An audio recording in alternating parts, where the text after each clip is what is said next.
You good? How were senators originally chosen?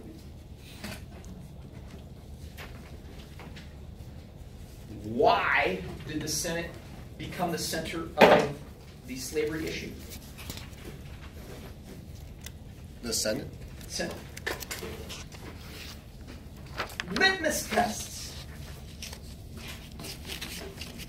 There are 2 questions dealing with certiorari.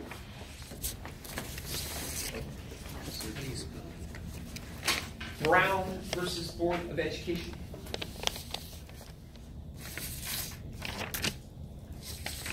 How are justices chosen?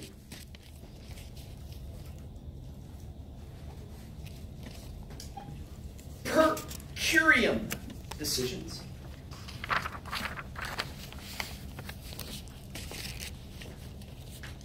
Stare decisis.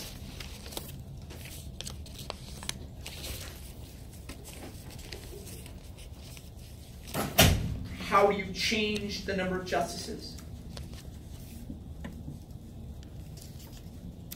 There are 2 questions that are going to compare judicial activism to judicial strict construction.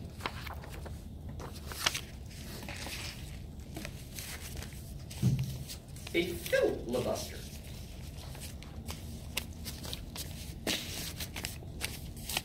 Marginal districts.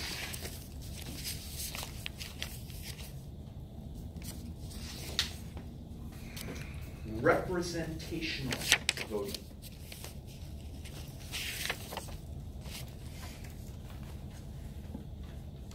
There are 2 questions dealing with the political spectrum.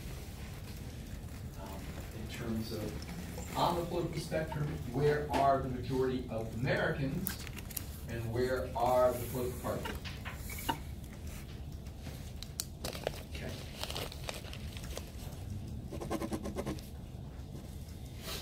Who's got the real power in the Senate?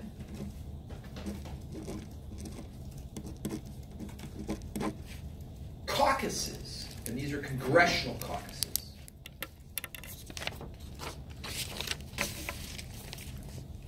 There are 2 questions dealing with the founders and their idea about what the judiciary should be involved in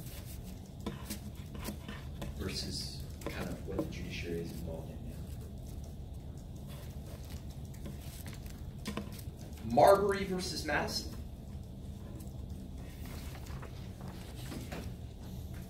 Gibbons versus Ogden.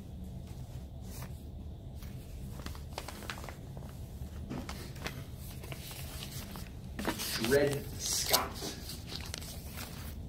versus Sanford.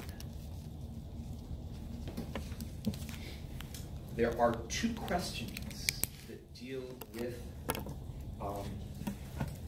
the courts and what they focused on after the Civil War and before the New Deal. So that period of time, what did they spend all their time deciding? And it's pretty much taken directly from the notes. There are 2 questions dealing with the effect of war on bureaucracy. What happens to bureaucracy during wartime?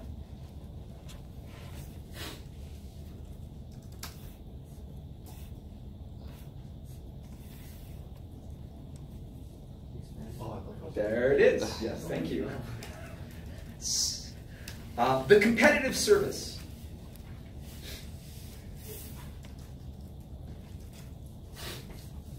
Name request jobs.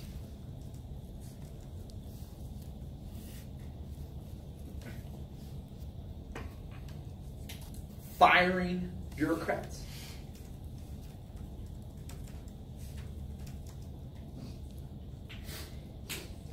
Red tape. 2 questions dealing with red tape.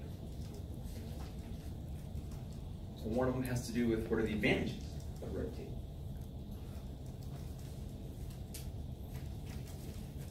Briefs. Insert your own joke there.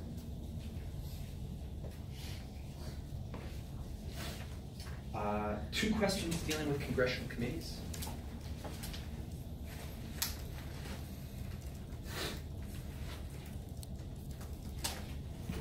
How did the Supreme Court interpret the 14th and 15th Amendments?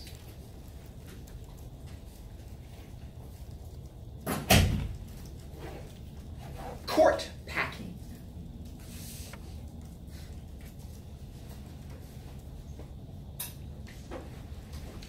District courts. Courts of appeal.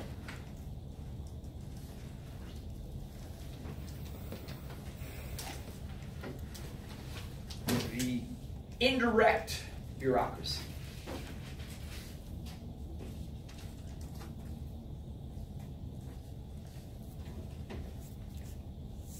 Conference committees.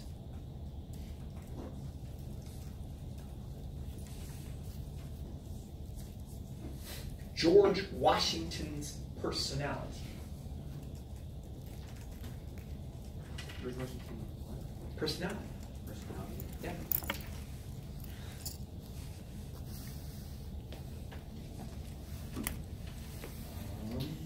There are 2 questions dealing with presidency and the founders' concerns about the presidency. One of them is they're concerned that it's too powerful because they have the power to do this. And the other is that the presidency is not going to be powerful enough because they are dependent on another group of people in order to get stuff done. So the fears, sure. So fears about it being too strong, fears about it being too weak. And once again, this is taken directly from the notes we took on the presidency.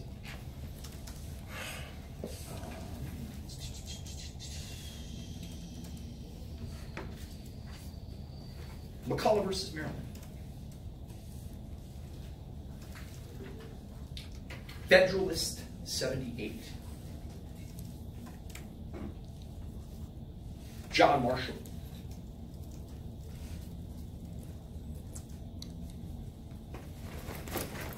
The Electoral College.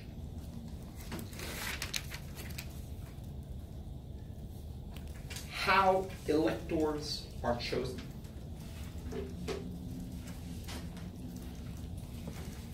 The 22nd Amendment.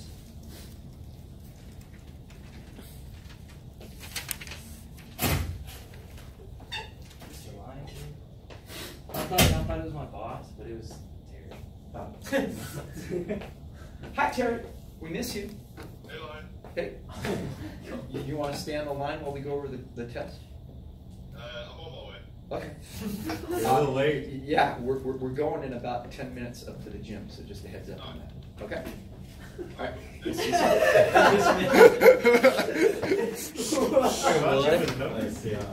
I never say you. You rushed out of there like you were. Terry's number is 518. My boss's number is 520. So it was like It was, okay. Bruh. But he should know his Anyhow, who held the most power from Jackson to FDR? Where was most of the power between those 2 very, very strong presidents? Where, see it? Is it between those 2 or like in the In that president? span of time from 36 to Okay. from 1836 to 1932. Is it like one answer, like the president? One president? No. No. The government? Just let me give you a hint that it's not the president. Oh. The White House office with the capital O. Hamilton and the Treasury Department.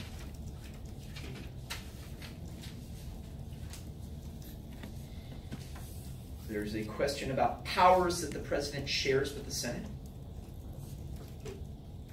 So if you're picturing a Venn diagram, here's powers the president has, here's powers the Senate has, here are ones that they have in common. The greatest source of presidential power.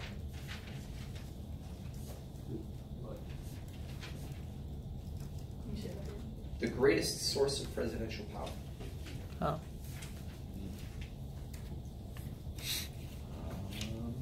Why are presidents weak when it comes to bureaucracy?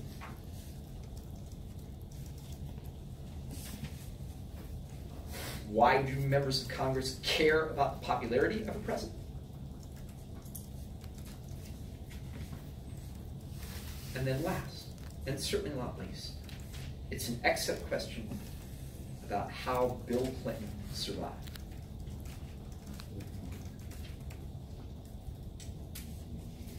Or put another way, how did he get off? Insert joke.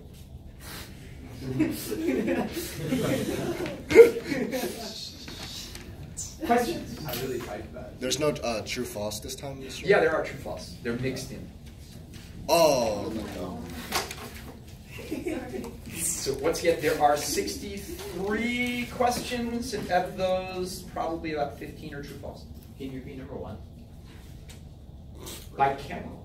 That's it? Just Do you know what bicameral means? pretty sure. Okay, then you'll be fine. Can you repeat number 5, Mr. Lyon? Litmus, Oh, after that. certiorari. How do you spell that? Is in your IDs? Writ of Oh. certiorari. Oh, The video we talked about the other day. There are 2 questions dealing with writ of certiorari. okay. One Writ, is really pretty basic. It's the how many appeals are there for a writ of certiorari? 8,000. How many do they accept? 80. So, and then the other aspect of the question is how you get a writ of certiorari.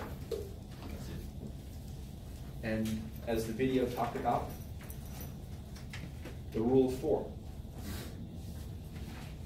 How many justices are there? 9.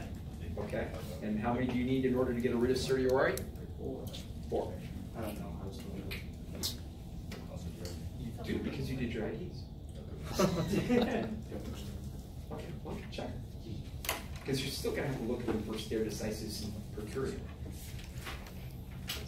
Because all 3 of those are just basic vocabulary terms. That do you know what this means? And you're good to go. What about the White House office? Do we have to know? The White House office with a capital O. What does it do? No. Remember, we looked at the chart of the White House office. You had a slide here where you had the Department of Defense, Department of all the different departments. Oh, yeah, but then under the executive, there's the White House office. That includes his chief of staff, includes his press secretary, includes Ivanka and Jared, Stephen Miller, and all of those people closest to the president. Okay. Okay. All right, we're going to go ahead and watch the video, and then we will get started on Miranda versus Arizona, and then